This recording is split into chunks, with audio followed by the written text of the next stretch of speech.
Hello, everyone, and welcome to the Dyslexia Life Hack Show. I'm your host, Matthew Head. And in this episode, I'm talking to Sarah Templeton. She runs a charity, ADHD Liberty, which is one of the first in the UK to screen for ADHD, dyslexia, and other neurodiversity in various police stations. She's written a few books with the interesting titles of How Not to Murder Your ADHD Kid and teaches how not to kill the spirit of your ADHD kid. I will put links to her books, website, and various other work she's done in the show notes, which will be available at dyslexialifehacks.com/podcast. Welcome to the show, Sarah. Thank you very much. Thank you for having me. No problem at all. Where I thought I'd kick this episode off with today is that I was skimming through your profile and realised that 52 was when you got officially diagnosed with ADHD. Pretty much. It was a month before, 6 weeks before. So I got diagnosed on the 15th of March. And turned 52 on the 2nd of June. So I've got Dyscalculia, so do your maths there, but I think it's about 6 weeks. So but that was just ADHD, and that was what I thought explained my life, but it didn't, because I carried on. I was a counsellor. The same year I was diagnosed ADHD, 2015, was the same year that I qualified as a counsellor. So I then started to see clients with ADHD, and then they started to talk to me about all these different conditions and comorbidities, which I'd never even heard that word until 2015. So they started to talk to me about all these conditions they've got. And I thought, well, hang on, I do this. I do all this. And actually, I do quite a lot more. So I then did my own research and did my own private referrals. Obviously, didn't get any of this on the NHS. But I then got diagnosed with, and this really explained my life, I got diagnosed with severe dyspraxia with 1% processing and 1% motor skills. Quite how I've managed to survive the day, I don't know. Dyscalculia, which I hadn't even heard of, just thought it was a bit rubbish in numbers.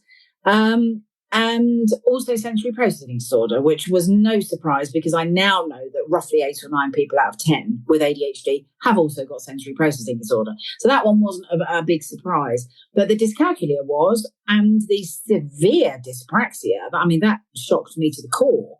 Because when she said 1% processing and 1% motor skills, I was like, bloody hell, how have I managed to survive? But so that kind of was, by the time I was 56, I had the full package. I had the ADHD and the 3 comorbidities, and that explained the whole picture. And that is one of the reasons why I am so passionate, which we'll no doubt talk about in a minute. I'm so passionate about kids getting all these right diagnoses when they are young, so that they understand themselves. They don't hate themselves like I hated myself for a lot of the things I did. I really hated myself for it. I don't want these kids to hate themselves for it. I want them to understand what they've been born with, what they've got, the big positives and joys that a lot of these things bring, but also to be able to deal with the negatives or the challenges is a probably better way of putting it, because these conditions do bring challenges, particularly dyspraxia. I've spoken to a lot of people with a lot of conditions over these years, and it's dyspraxia that actually don't bring anything positive with it at all. It just brings a lot of broken bones. It brings a lot of knocks and bangs and bruises. It brings difficulties, and we've yet to find, all of us lovely dyspraxics, and I've met a few of us now, we've yet to find a positive in dyspraxia. We can find positives in the other things, though. And I want children, especially, offenders is another group I'm massively compassionate about, and we'll talk about them later. But kids, they should not have to wait until they're 52 or 51 and a counsellor leapt on me and said, I think you're ADHD because you're not shut up for 3 hours. You shouldn't have to wait that long. She's lovely and I love her. But, if she hadn't have said that, and then also what's also shocking is when she had said that, I went to my GP. He knocked me back with these exact words: there is no money in the NHS for adult ADHD. So I went back to her. She said, go again, see somebody else. Yeah, definitely. Saw somebody else. He said the exact word. They'd obviously begin the script. Same words. There's no money in the NHS for adult ADHD. So I then approached a private psychiatrist, but I got a bit savvy by then. And I had typed out 4 A4 sheets of what I thought were ADHD traits. Sent them to this psychiatrist in the post, and he rang me up the night before and he said, don't bother coming. It's very obvious you're ADHD. What's your GP playing about? So wrote to my GP, and all of a sudden there was money in the NHS for adult ADHD, and surprise, surprise, I was referred. At the time, I was living in Poole. For people who know Poole and Dorset, there's 5 miles between the two.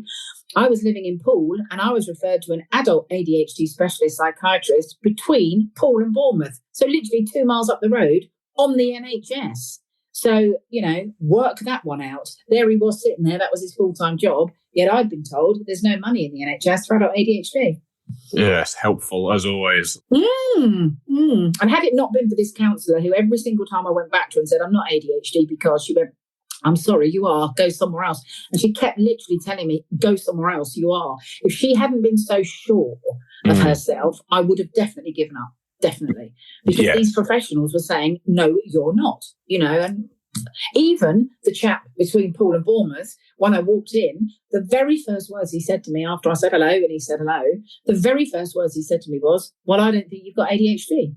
That was the first thing he said. Honestly, the first thing he said. So, and bearing in mind, I couldn't fit into size 26 clothes at the times. I was a big girl. A bit of compulsive eating going on there, at least.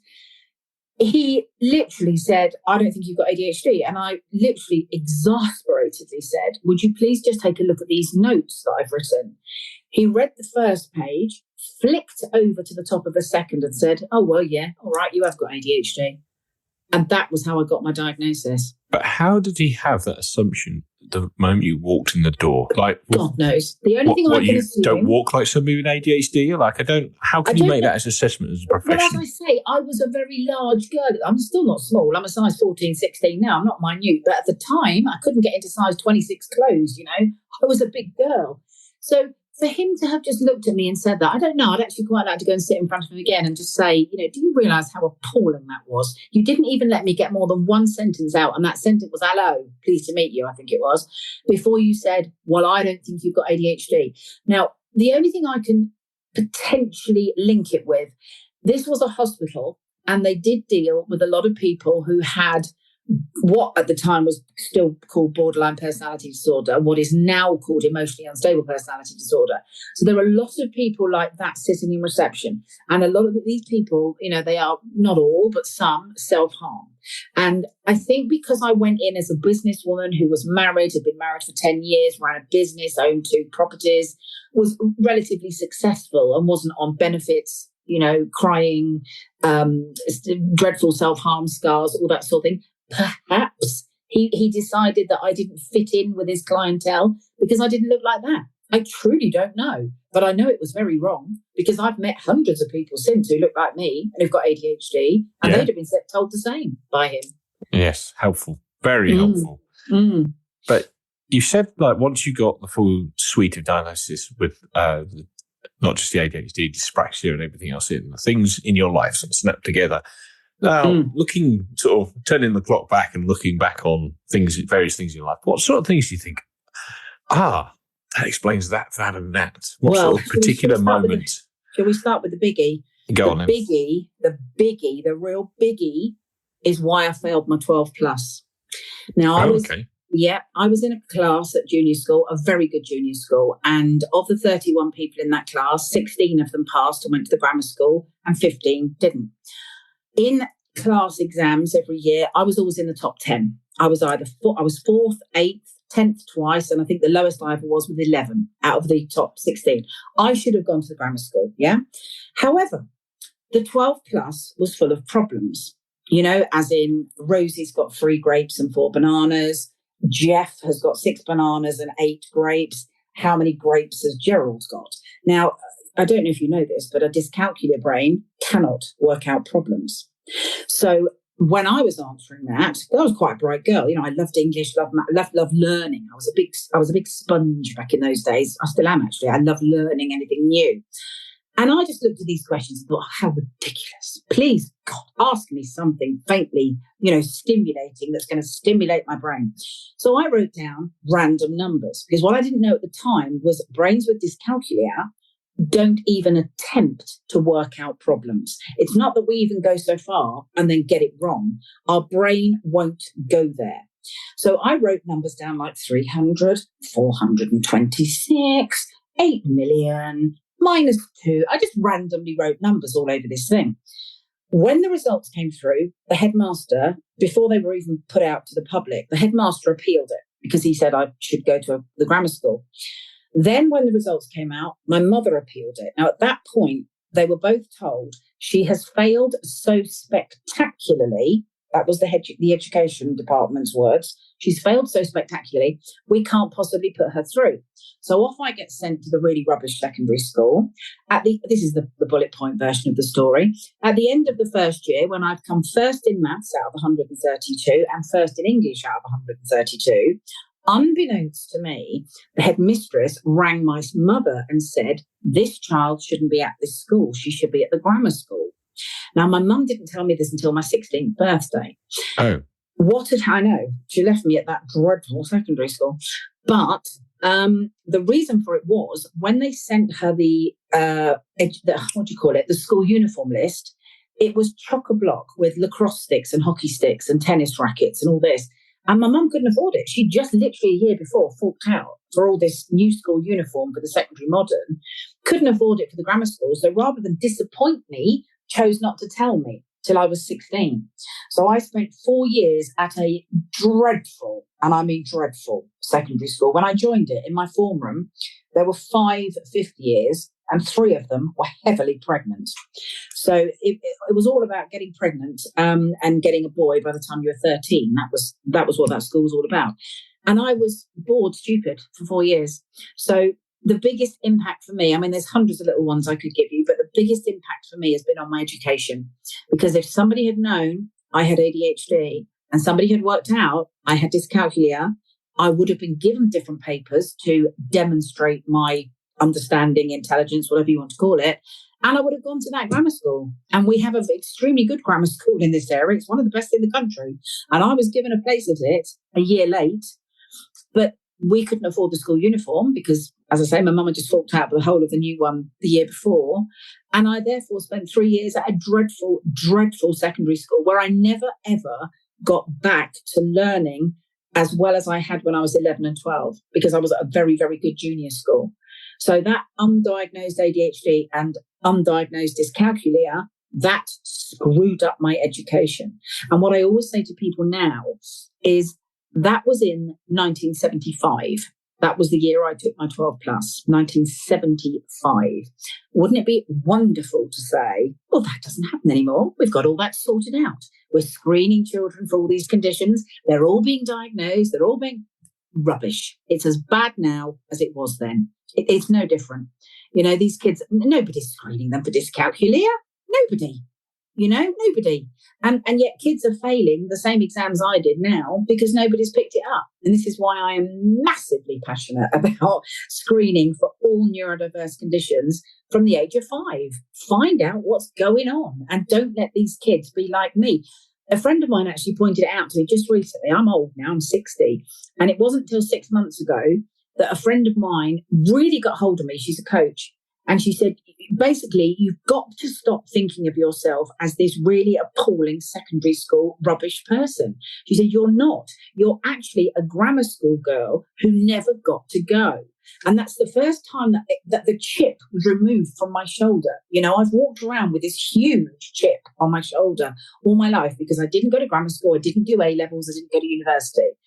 And it wasn't until this friend of mine, who happens to be an exceptionally good coach, who said to me, you've got to stop thinking of yourself as the failure who went to that secondary school and as a grammar school girl who didn't get to go there through circumstances beyond your control. And that was literally 6 months ago.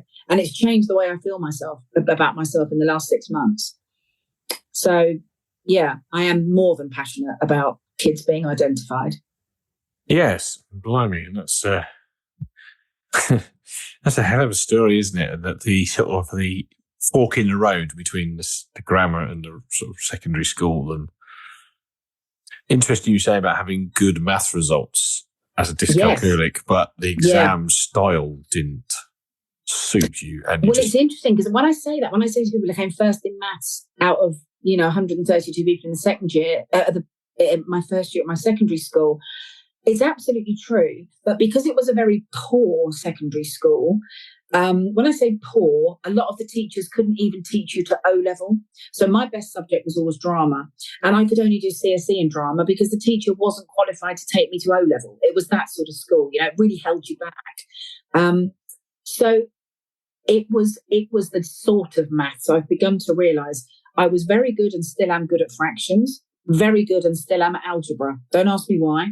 But if you ask me to this day what a logarithm is, I couldn't tell you. If my life depended on it, I wouldn't know. To me, it was a turquoise book that made no sense. It still doesn't make any sense what a logarithm is. So some of maths was beyond me, but some of it I really enjoyed and some of it I was really good at, which I think is another thing that people don't realise about these conditions.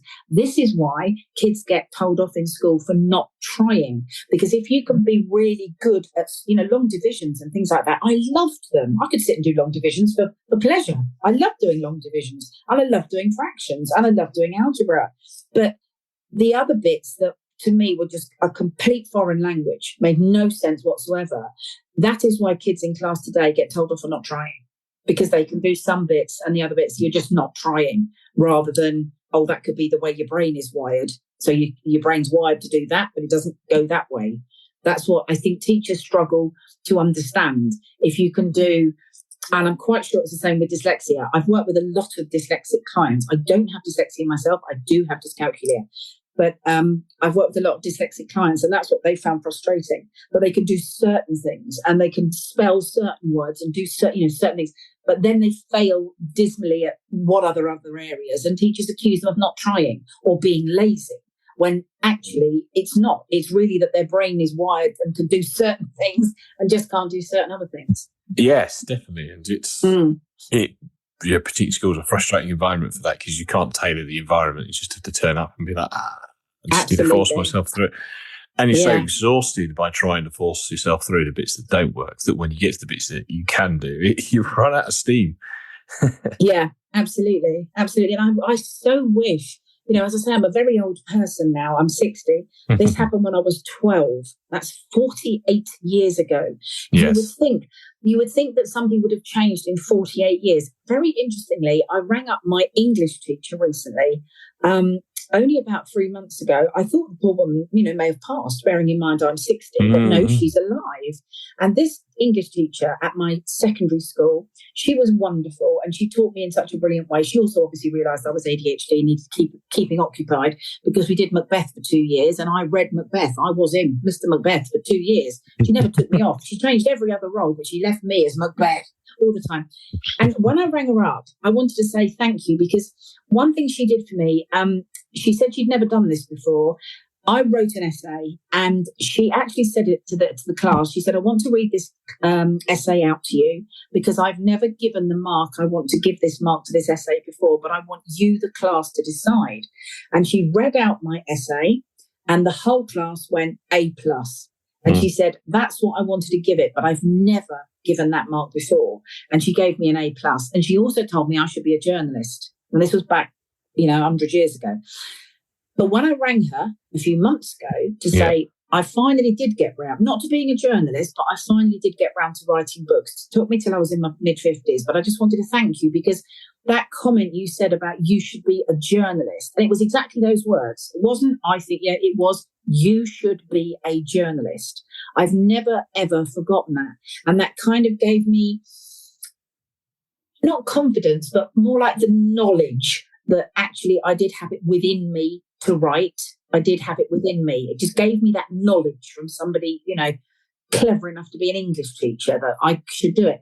And the interesting thing was, she told me that when she was back at that dreadful secondary school, she said, I was the only person, Sarah, who used to go on courses about this stuff. She said, I used to go on courses about dyslexia and these other ADHD, these other conditions. But she said, I could not get one of the other teachers to go with me. This was quite a big school. There was about 500, 600 girls in this school. And she said, back in those days, she said, nobody would come on those courses with me. But I used to go on courses for dyslexia and all these other conditions. And I thought, God, good on you, back in the middle 70s. She was going. But she couldn't convince anybody else. That was the fascinating bit. Out of, I don't know, there maybe were 50, 60 teachers in that school. Not one would ever go with her.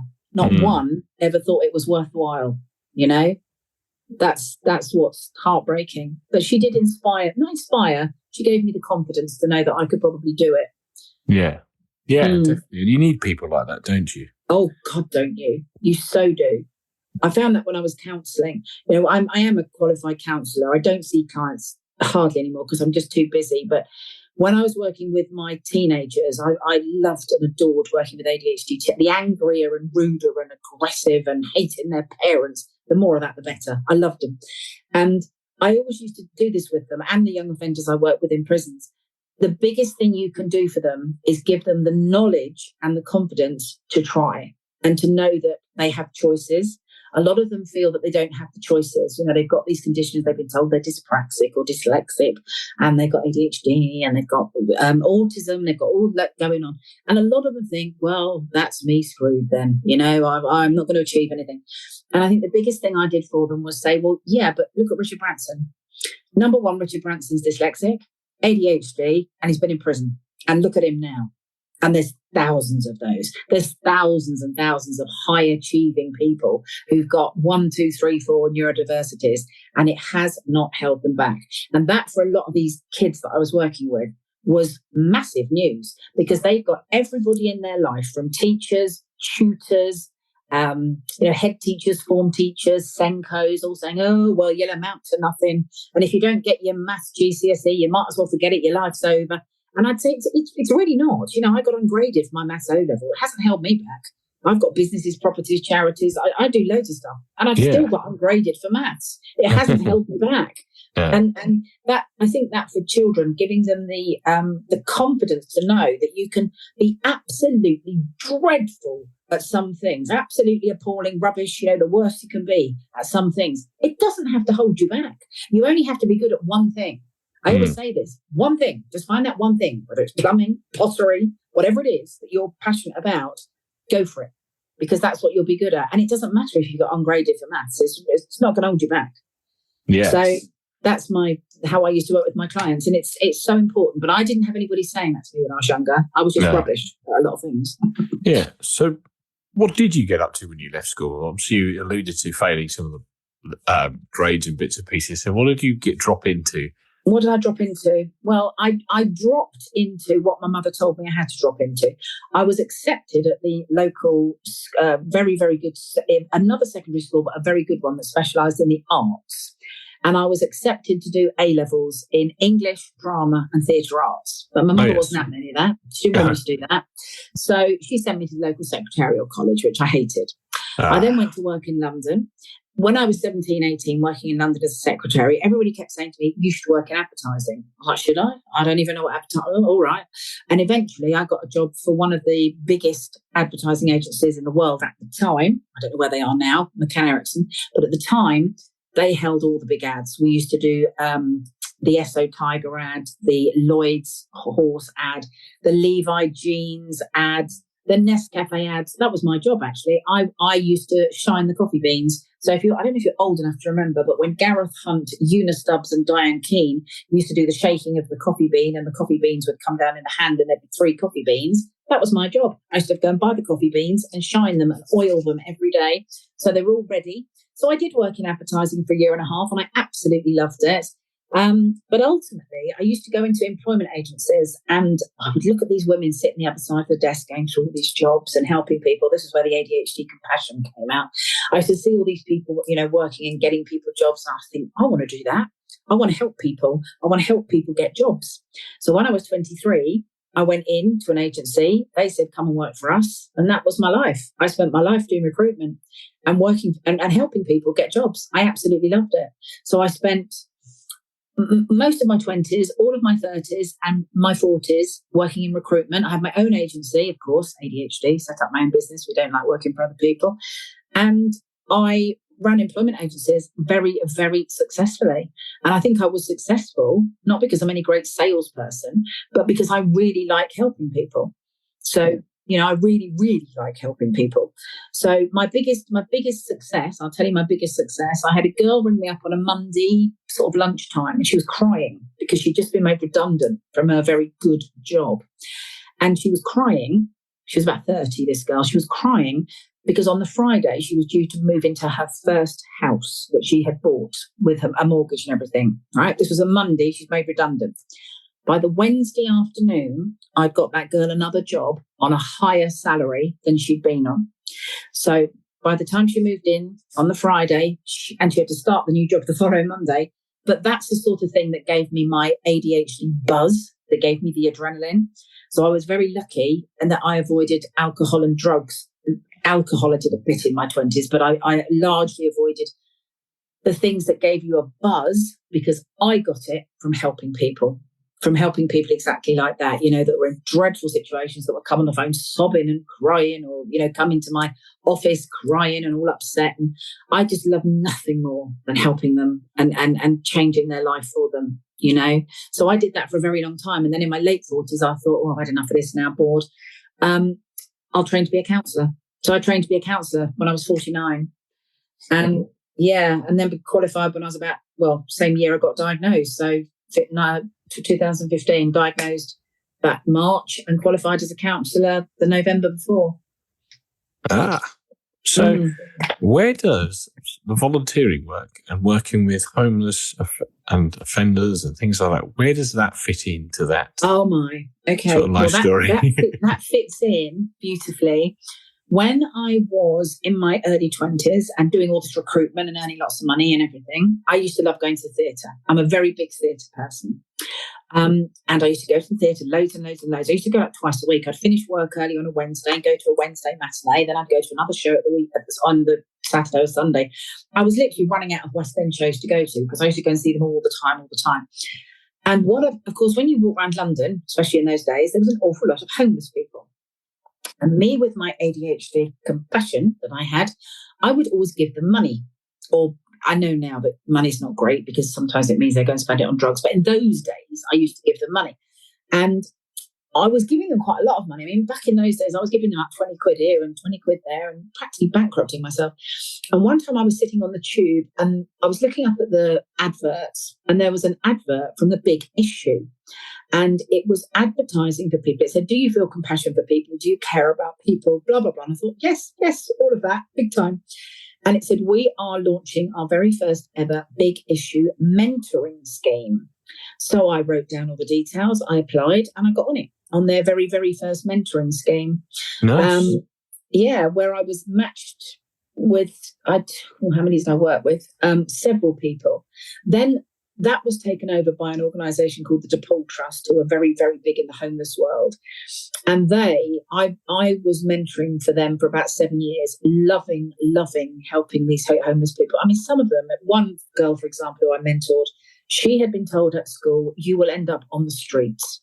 I mean, how inspiring is that? Yes. Yeah. She'd been told that she'll end up on the streets. So where did she end up? On the streets. Yeah. Of course she did. So when I met her, she had a 3-year-old and a 2-year-old, and I think she was 21. And her dream was to be a teacher. And if I tell you now, that girl has got a degree and is a teacher. Oh, and she's a wonderful mother of 4 children now. Absolutely wonderful, wonderful mother. Because again, all I did with her was say, well, you can be on the streets, but you've got a choice. If you want to, and with her, we had to find a college that had a creche. I said, let's break this down one by one. You want to go to college, you want to be a teacher. Fine. We need one with a creche, Yeah. And she said, I believe they exist. I said, right, okay, let's find one. And she found it, not me. She found a college with a creche, and she then went and did her A-levels and teacher training, and she's now a fully qualified teacher. So I worked with loads and loads and loads of homeless people, all of whom now I look back and think they're all ADHD. Okay. But with the DePaul Trust, they said to me, we want to challenge you a bit more. We think you've got more. How do you fancy working with ex-offenders? And I said, I'd love to. I'd love it. I'd love the challenge. So they introduced me to one, my very first boy. He was 31. He'd been in and out of prison constantly since he was 19. I look back now, and of course he was screaming ADHD, but this was years before I knew anything about ADHD. They just said to me, he's a really tough nut, a really difficult one to work with, but your challenge is to keep him out of prison for 6 months. So me up for the challenge, I managed it. It wasn't even difficult, to be honest. I managed it. I think probably because I think the thing I've always had is that I genuinely don't believe anybody is better than anybody else. So I don't treat anybody as if I'm better or they're better. We're all exactly the same, right from King Charles down to the bloke selling the big issue. No difference. We're all exactly the same. I've always treated people exactly the same. So I got on very well with him, kept him out of prison for 6 months. And then they said to me, right, we've never asked anybody to take a client on twice, but would you take him on and keep him out for another 6 months? Okay. So I took him on for another 6 months and I kept him out for a year. And that was where I got my passion for offenders, because I love a challenge. I love a challenge. So I then went into the prisons and I started off, because my background had been recruitment. The first prison I went to volunteer in, they said, would you work with the boys who were just about to be released? Because we have a 6-week course that prepares them for release. So it's all about doing their CV, doing an introduction letter, interview technique, all that sort of thing. And I said, I'd absolutely love to. And I did that for 18 months, only 1 day a week, but for 18 months. Absolutely loved every second of it. Found again with these boys and men. This was mostly boys in their 20s and early 30s I was working with in that prison. And again, the vast majority had come from dreadful backgrounds. They'd come from either the care system, they'd come from families where alcohol, drugs, drug dealing was the norm. There was only one boy who actually came up to me during my time there. To me, he said, Sarah, he said, I've got to be honest with you. He said, I'm the only person who shouldn't be in this prison. He said, I've got a really good family. I've got a mum and dad. I've got a sister and a brother. And I think one of them was a bank manager and one of them was something else professional. And he said, I didn't need to be here. He said, I can see why all these others have ended up here. It's very obvious why they're here. I shouldn't be here. And I said, well, don't beat yourself up about it. Just be grateful that you've got that great family to go out to and you've got that great, support and structure to go out to. And these poor people haven't. And he said, yeah, I know. I'm extremely grateful now for what I've got. So even he could see that most of these people, their life was kind of going in that direction, which is what we now call the school to prison pipeline. And they were all in it. They were all in that pipeline. So then from then on, I did that 18 months working with them one-to-one, helping with interview technique and CVs. And I soon realised they weren't going to get jobs. They're all the sort that, you looked at them the wrong way, they would tell you to F off. So I then started to talk to them all about self-employment and how they could run franchises and how they could be self-employed window cleaners, gardeners, all that sort of thing. And I just helped them with that. And it was while I was there that I thought, I need to do this properly. I need to train to be a counsellor. And that's what inspired me to train to be a counsellor. And I only ever did my counselling training knowing I wanted to work with offenders. That was the only reason I did it. So when I got to, I don't know how much you know about counselling, but in the last 2 years, you have to do a placement. And my boss at that prison, she actually said to me, come back here and do your placement. I said, I will with pleasure. I love this prison. I adored it. But when it came to it, the sort of counselling I was doing was considered not right for that prison. And now I know what I know. I totally agree. So I was left with the choice of Aylesbury young offenders. And I have to say, being hideously judgmental, I thought, oh God, stroppy teenagers. I just thought, if I have to, I will, because I'm going to do my placement in a prison come hell or high water. But working with young offenders, when I've been working with all these lovely 25, 28, 32-year-old men, didn't appeal to me at all. And then I walked into Aylesbury on the first day and I sat in front of my first 19-year-old young offender. And from that day to this, I have adored every young offender I have ever worked with. And they're my absolute favourite category of people to work with. I adore young offenders. Every single one. What is it about them that really attracts you to them? The sadness, the fact that they didn't need to be there. Most of them, nearly all of them, ADHD. All the ones I worked with, nearly all of them. Well, here's a statistic for you. In Aylesbury, over a year, I worked with 6 clients. 3 of those have been diagnosed as ADHD as children, but were not on medication.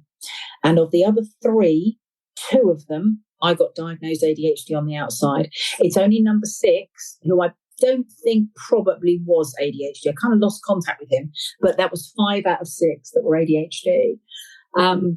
So most of them, it's the sadness that got me, the sadness, the waste, the fact that they didn't need to be there, if they'd had stronger parents, or in some cases, any parents, if they hadn't been in the care system, if they'd had parents like mine, who were like, you get in here, you do your own work, you do not move from that desk until you've done your own work. Yes. Then you come and have your tea, and you're in bed at 8 o'clock. That was my life. I had no choice. These boys left to go off. One of them that I worked with, aged 14, he was taken away for a week to be trained as a drug dealer. Aged 14. And I said, to him, I said, what did your mother say about that? He said, she didn't even know I wasn't there. She didn't give a care. Didn't care. She didn't know if I was in, out. It's carted off about 300 miles away to be trained as a drug dealer. And nobody noticed. Nobody noticed. Yeah. No, we never got told off. No, just picked up back the next Saturday and cracked on selling drugs. Jeez. And it's the sadness of them. It's the fact that they've not had the positive input. They've not had the positive role models. They've not had somebody who cared enough. And this is why I've stayed in touch with loads of them on the outside, which doesn't make me terribly popular with the Ministry of Justice, but I don't care. I don't care, because these boys need me. The ones without mums need me. A lot of them call me mum, and I'm fine with that. But because they don't have a mum. So if I need to be their mum, I'll be their mum. If I'm, and I am the person that says, don't you dare do that again. You're not going back to prison. You behave, you do this. And I've become some of their mums, which is a bit random, but that's what they need. They need somebody to tell them what's right and what's wrong. Because if nobody tells them, and if nobody's giving them the right example, I've worked with boys whose parents and grandparents have been drug dealers. So if that's the family way, then that's what you carry on doing, isn't it? I've had boys from the age of 6 who were dropping off drugs for their father, doing drug drops. And that's what they know. So that's what they carry on doing. So they know no different. Exactly. If their role models are showing them that's the way to run your life, then why would you question it? Especially when it brings in so much money. Yes. Yeah, definitely. Yeah. So dad's sitting at home on the sofa getting his sons to run off doing the drug deals, and he's bringing in 10 grand a week. Why would the 6-year-old think, well, this is quite easy, quite good? Yeah. Why wouldn't you think it's okay? Exactly. And it's terribly sad, because the prison's a chock-a-block with people like that, people who've had no other example. Yeah, definitely. Is that where ADHD liberty comes in? Yes, it does. Massively. And obviously the seed of that was planted in what you're describing. But what time? Yes. At what point do you think I'm going to push this into being a charity? That's a very good question. I've never even thought of it. I think once I started counselling people and I realised that this was as big a problem, this sounds a crazy thing, but this is where in my 1% processing where I went, I realised I'd got to get to these boys before they were in prison. By the time they were in prison, the damage was done. You know? Yeah. So I thought I've got to work with these kids on the outside and get to them young enough. And when I'm saying young enough, we can be talking 10, 11. I've worked with many kids of 10 and 11 who've been in trouble with the law. More commonly, 12, 13, 14, right? But it can be younger. And I wanted to get to these kids when they were younger and explain a couple of things. One, how horrific prison was.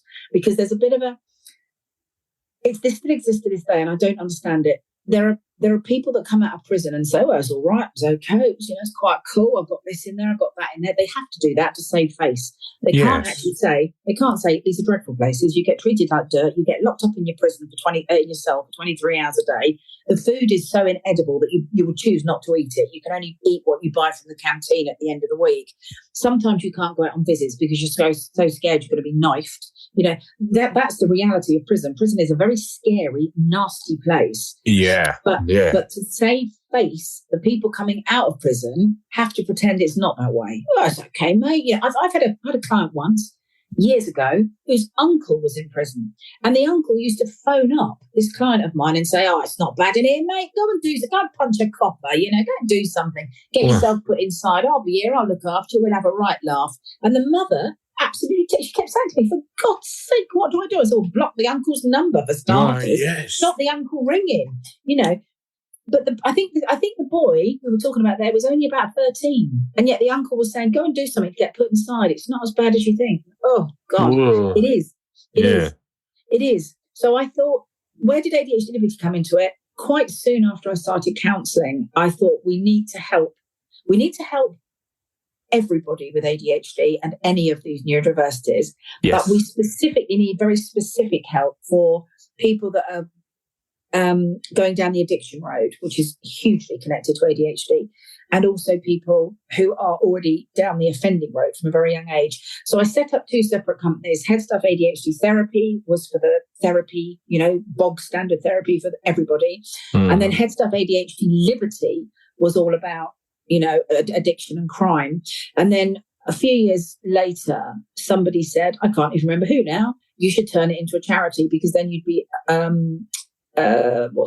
you'd be eligible for grants and all sorts of other things. So we changed it into a charity very roughly 4 years ago. But Head Stuff ADHD Liberty has been helping those sorts of people with those sorts of issues for 8-9 years. And then it's been a charity for very roughly 4 or 5. And now we're very big. We're kind of known as the charity that our focus is the criminal justice system. That's what we're known for. And I'm very happy for us to be known as that charity.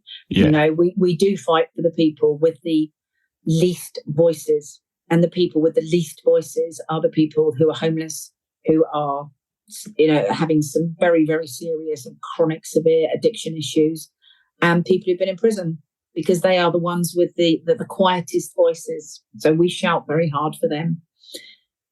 So that's kind of where it came from, the charity thing. But I've been involved in charitable work for 30 years, since I was literally 30 and I'm now 60. So, yeah.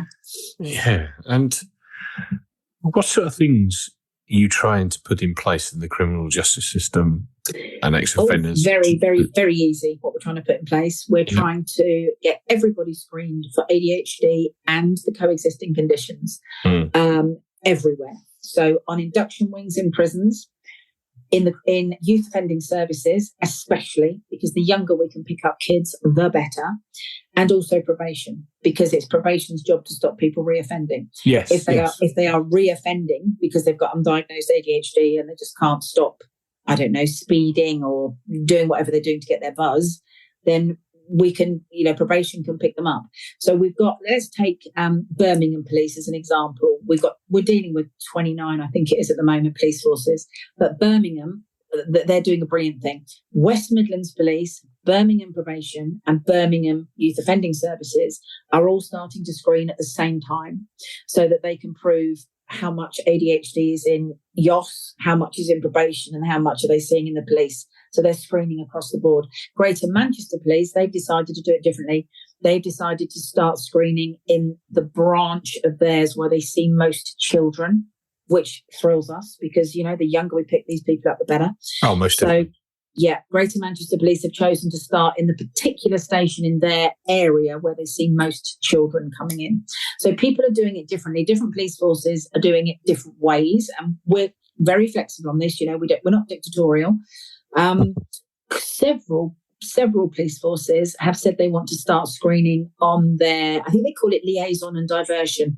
It's where people with any sort of addiction problems or, who come in drunk or come in with a serious habit, they are diverted to this service and they're going to start screening there because that's where they think most of the ADHD is. So different forces are doing it in different ways. And it's been really fascinating talking to all these police forces. One that really, really, I loved talking to them because I'm a quarter Scottish, was Police Scotland. So I don't know if you know, but Police Scotland operate a bit differently. Police Scotland cover the whole of Scotland. Yes. Yeah. So we had this meeting with Police Scotland. Must be going back about a year. And there was about 8 of them, absolutely lovely men. And I thought, how am I going to bring up the fact that there's a big old addiction and alcohol problem in Scotland? They told me themselves they have horrendous suicide figures and death figures from addiction, horrendous. And I thought, how am I going to bring up the fact that this is going on in Scotland?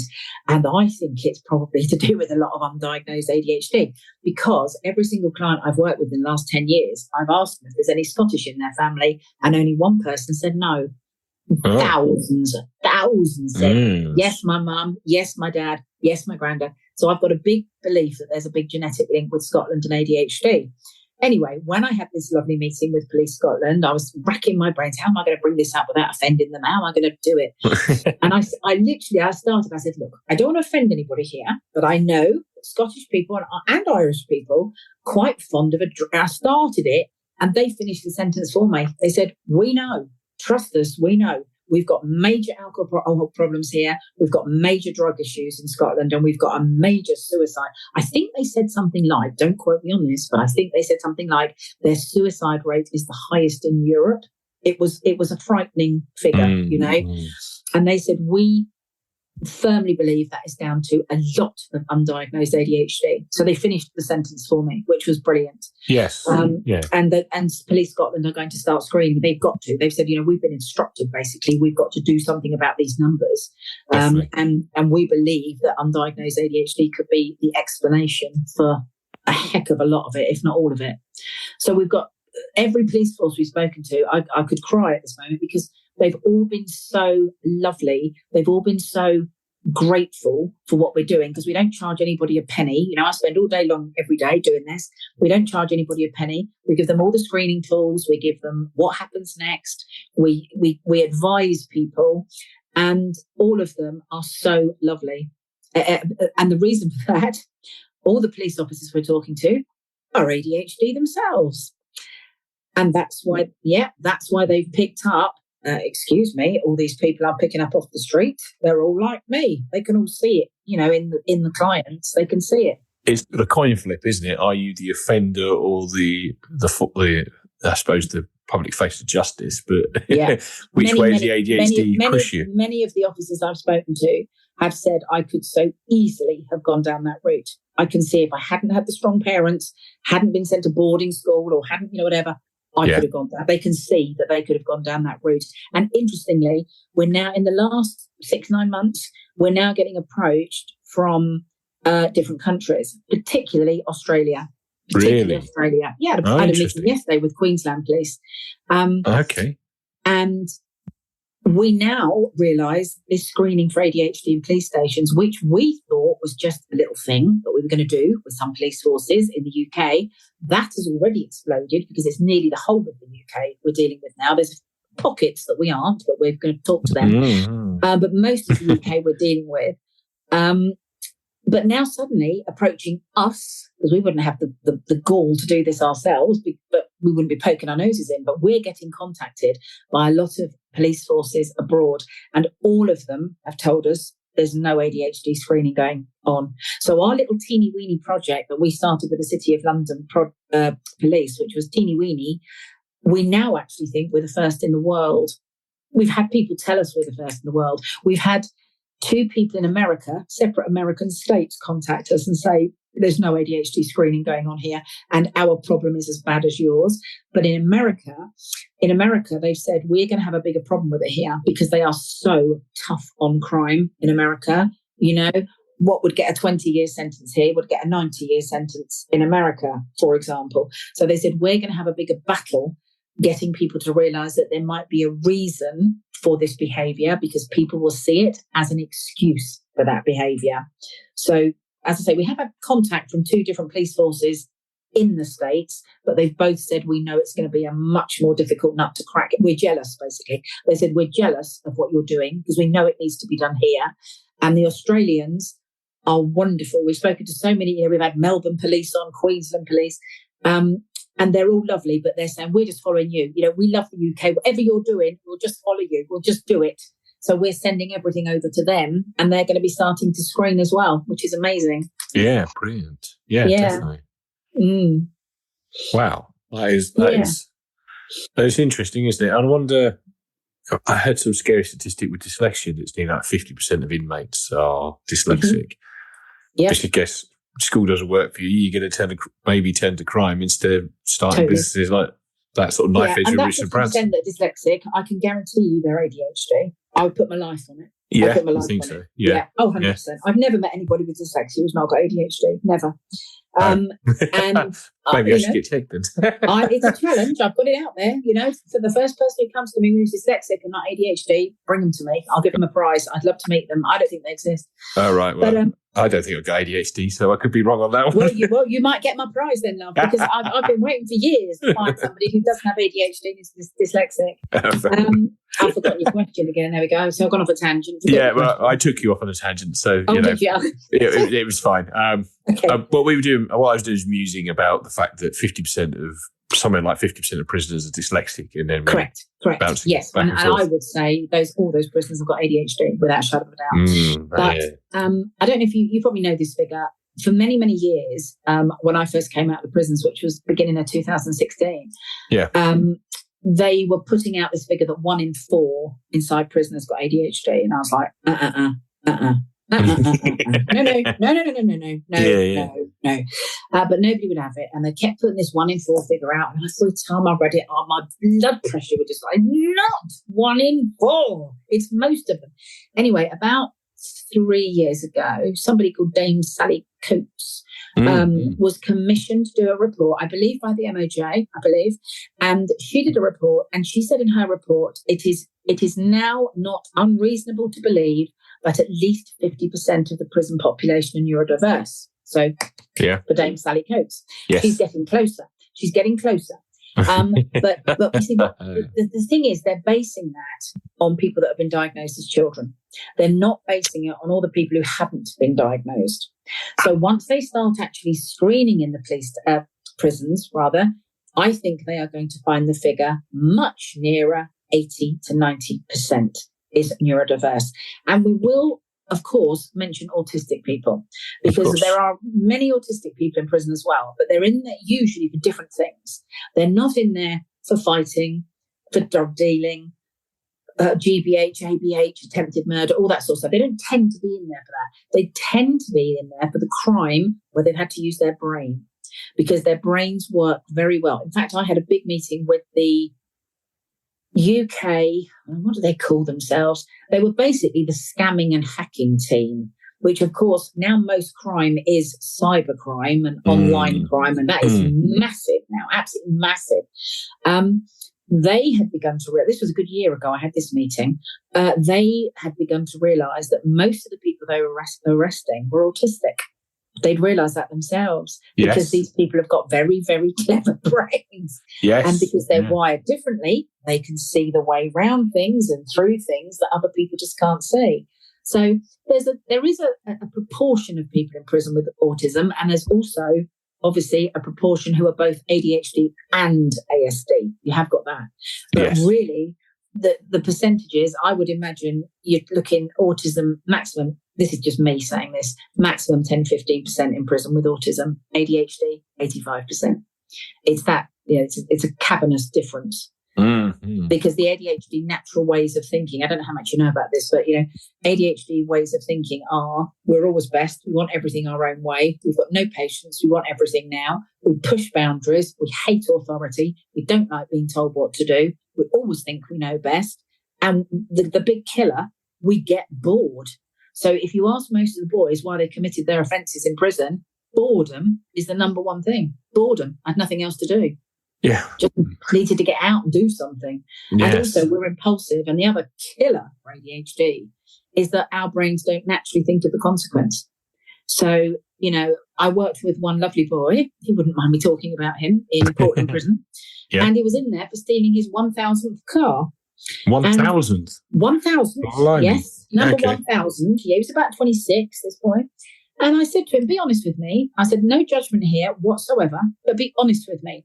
When you were just about to steal car number 1,000, did it enter your head that you might end up back in this place? And he thought about it, and he really thought about it. And he said, truthfully, no, Sarah, no. He said, because I walked past the car, and he said, I tried the door handle, as you always do. And I thought, well, no, actually, I don't always do. But perhaps you always do. Yeah, he always did. You always tried the handle. And he said it was open. And then he said, with his eyes as wide as saucers, he said, the keys were in the ignition. What else was I supposed to do? And that was his actual words. What else was I supposed to do? And of course, now my ADHD meds tucked inside my little I'm thinking of the consequences world, I would have thought, well, I don't really want to go back to prison, so I'll just leave that, slam the door and walked away. He couldn't because not medicated. So what else could he do? He had to steal that car. It was on a plate as far as he was concerned. He had to steal that car and had to get arrested and he had to go back to prison. He had no choice. What a gift, that owner. I mean, idiot left the door open and the keys in it. I mean, really. Lock your cars, people, because that's a start. Exactly. Because there are people that can't see an alternative if you leave your car door open and the keys in it. They think it's an invitation. Yeah. And imagine that's like him throwing the keys to the sweet shop, is it, to somebody who's of that way inclined and doesn't think of the consequences, like, oh my God, it's got the keys in. Yeah. This is my lucky day as the engine starts. Absolutely. Yeah. And when I said to him, please just be honest with me, did it ever enter your head that what you were going to do might potentially bring you back here? And bless his heart, he really thought about it. A good couple of minutes he was silent. He went, honestly, no, because this is what happened. And then he told me the exact scenario. And he went, I never, ever thought that I'd end up back here. It just hadn't occurred to him at all. And that is 99% of the prison population, or maybe not 99, but most of them. That's their thinking. They don't think of the consequences. Yes. It's very easy to think that people are rational actors in them situations where they really are not. Not when they're 18, 19, 20, 21. No, they're not. No, definitely not. No. Okay, so I think I'm going to start winding the podcast up now. And every guest that comes to this podcast gets 3 rapid-fire questions from me. Rapid-fire questions. They don't need rapid-fire answers from yourself. And I'm going to tweak them because you usually ask them about dyslexia, but that's not necessarily your area of specialty. So what I'll do is let's fire into question number 1. So what prejudice you've had about ADHD that's been proven wrong? Oh, okay. Oh, my God. How do you start? Probably that to have ADHD, you've got to be thick. A lot of people think that. I know, for example, somebody who's a scientist who's screaming ADHD, but she will not accept she's ADHD because she's a scientist. So she doesn't think scientists can have ADHD. So a lot of people. I mean, it's utter rot. On my team, I'm the thickest on my team. The rest of my team, they've all got degrees, masters, PhDs. A lot of them have got 2 degrees. They're very, very bright people. So I think the biggest prejudice is probably that ADHD people are A, thick, and B, lower class. Come from the lower classes, which is utter rot, because you can see it right through the class system. And I won't be specific, but you can see it right through the royal family as well. Riddled with ADHD, the royal family is. It's got nothing to do with class and nothing to do with lack of education. You could be incredibly bright and have ADHD. So that's the biggest prejudice, that you've got to be thick and common to have ADHD. Yes. Okay. And that is, and it's interesting in neurodiversity in general. Brains don't understand the class system until they're born into it and raised into it. So if you got a neurodiversity, that's the hard way. Absolutely, yeah. But it's fascinating. As I say, I do know some people who are very, very bright and just refuse to be, because they know me and I'm a bit gormless and a bit dyspraxic and a bit clumsy and and they think that's ADHD. And they think, well, I'm classy, I've got a lovely home and I'm drinking 2 bottles of wine a night, but I can't possibly have ADHD because I'm so not like you. Yes. And they think that, but no, they're very wrong. They are very, very wrong.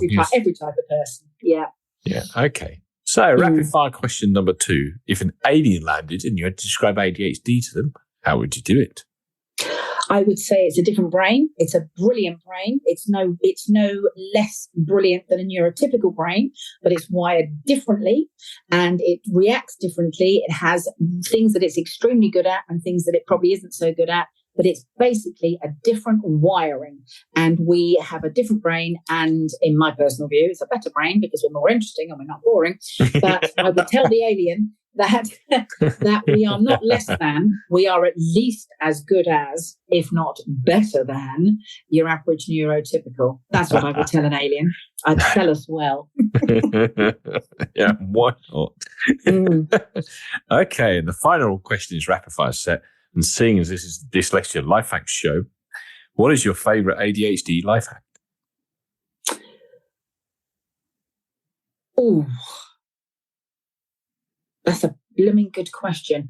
I think because I wasn't diagnosed until I was nearly 52, I had put so many coping strategies in place, if that's what we're talking about. So many things. Life hack. I did think of a brilliant one the other day that I do, and I thought, I bet a lot of people don't do this, and I thought of it, but of course I've forgotten it because that's ADHD. For me personally, the only way I manage to run my life is with the assistance of alarms and a bloody good diary.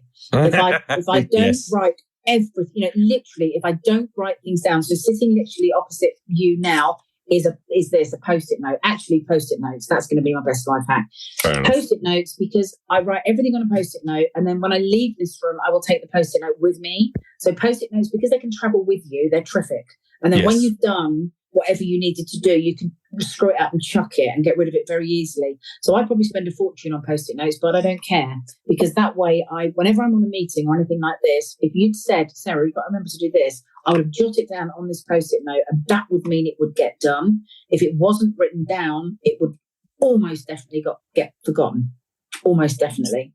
Yeah. So for me, it's writing things down, always having a very good diary, and always having post-it notes handy. That, for me, that's what works. That's the only way I can control my life. People think I'm very organised, but I'm not. Yes.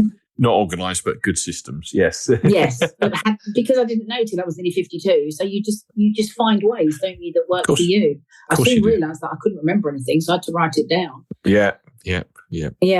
Definitely. Okay, then. So before we sign off, Sarah, is there anything you'd like to add, and where can people find you? Oh, okay. Well, people can find me on the website. The easiest one to remember is the www.adhdliberty.org. That's the easiest one to remember. There's a contact form on there. I will just say we do a lot of representing neurodiverse people in court now. I'm an expert court witness myself, and we've got other expert court witnesses. So if people are in trouble with the law, this is my area of passion. If anybody's got a child or a husband or whatever that's in trouble with the law, get on that website, because you can contact me via there. We've got brilliant court witnesses, not just me. We've got another one who's a doctor and a psychologist, and we've got psychiatrists. We've got the whole shebang. We've also got ADHD and ASD solicitors. So we've got all the legal teams, that can help you if you are in any sort of trouble. So ADHD Liberty is the easiest website to find me. But if you're looking for counselling, coaching, then it's Head Stuff ADHD Therapy. That's where you'll find I think they're the best, because they're all qualified counsellors and they're fantastic. And a ton of them are dyslexic. We have, dyslexic specialist tutors, dyslexic counsellors, dyslexic coaches. So we do cover the full range, the full rainbow of all the neurodiversities. We love them all. Yes. Cool. Okay, well, that just leaves me to thank you very much for taking the time to come on the podcast. My absolute pleasure. Thank you for having me. No problem at all. And I want to thank everybody else for taking the time to listen. And I will speak to you in the next episode. Goodbye for now.